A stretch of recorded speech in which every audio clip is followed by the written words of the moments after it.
Happy Friday! Another week gone by. As promised last week, I said I would come on again this week to talk about postnatal planning, what it is, why it's important, what's included in it. So a lot of us, I think, prepare for birth and make a birth plan. We maybe even make a wedding plan for the wedding, plan for a honeymoon, plan for a big holiday, plan for a house move, all these kind of life-changing events. And having a baby and starting a family is one of those life-changing events. And it's amazing that we don't really think ahead. We all plan for the birth, but not really think about the rest of our lives. But mainly, the first bit in the fourth trimester, when you're struggling with sleep deprivation and it's all a bit overwhelming, the change. It can be a hugely powerful tool to plan ahead. It's so important to plan ahead. You can realize what is important to you, and enables you to explore your thoughts and feelings around parenting and newborn baby behavior, any fears and worries, anything you can look into beforehand to make yourself feel more confident, things you don't know. You think about what kind of support that and help that you might need, and it's so important for your well-being and recovery. And in all, it helps you to have a more positive experience. And I think everybody would want that. So some of the things to include are, thinking about those first few days at home with baby, and you've got everyone knocking on the door wanting to come and visit and see baby, and you're exhausted and you would rather just be left alone, thinking about things like that, and when to have visitors, and when they come, what to do, so they're not there for hours and holding a sleeping baby, and then you're left afterwards with an awake baby and feeling even more tired because you've been up and down making cups of tea and cleaning the house in advance and that kind of thing. So thinking about that in advance.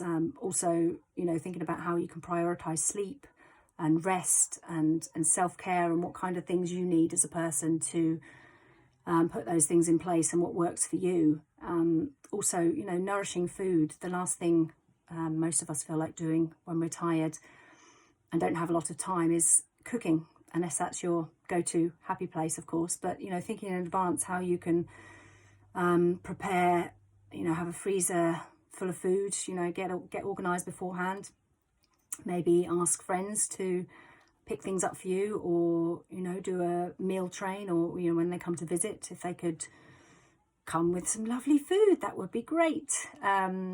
Also, to think about your feeding choices and what about feeding babies and all the things surrounding that. So if you haven't been brought up near small babies, or seen in your family infant feeding, or just know anything about it, to be able to explore that beforehand and get an idea of how you want to feed your baby and what that might look like. And if you're part of a couple, then to be on the same page with that kind of thing, and just do as much research in advance if you can, is going to be hugely beneficial, as well as thinking about practical and emotional support that you might need. So who is on your team, who can help out, if you don't have family nearby, are there friends you can call on, emotional support, local groups if you've done an antenatal class, or if there's a local group you can go to, a breastfeeding group or a mum and baby group that you can attend in those early days if you need it. And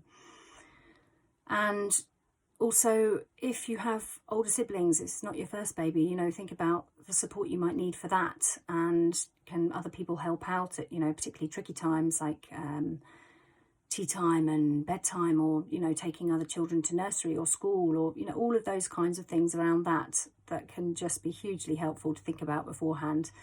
And relationships as well. So if you're in a relationship, to think about how having a baby is going to affect that, and what each of you needs to thrive in that time and to rest in that time, and how you can help each other.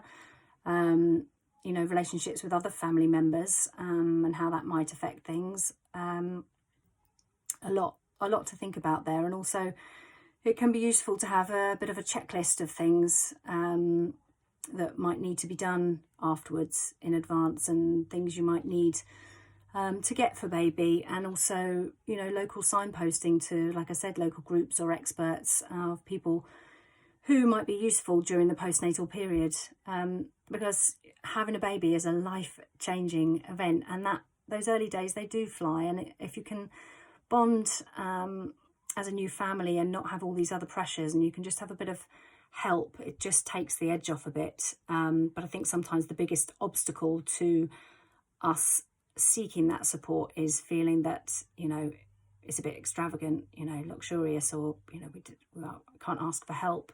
But, you know, the well-being of everyone in the family unit is at stake, and planning ahead is hugely beneficial. It's always good to make a plan. I think I've waffled on for long enough today, so I shall leave you all to your Fridays. I hope you have a lovely weekend, and I will see you again soon. Bye bye.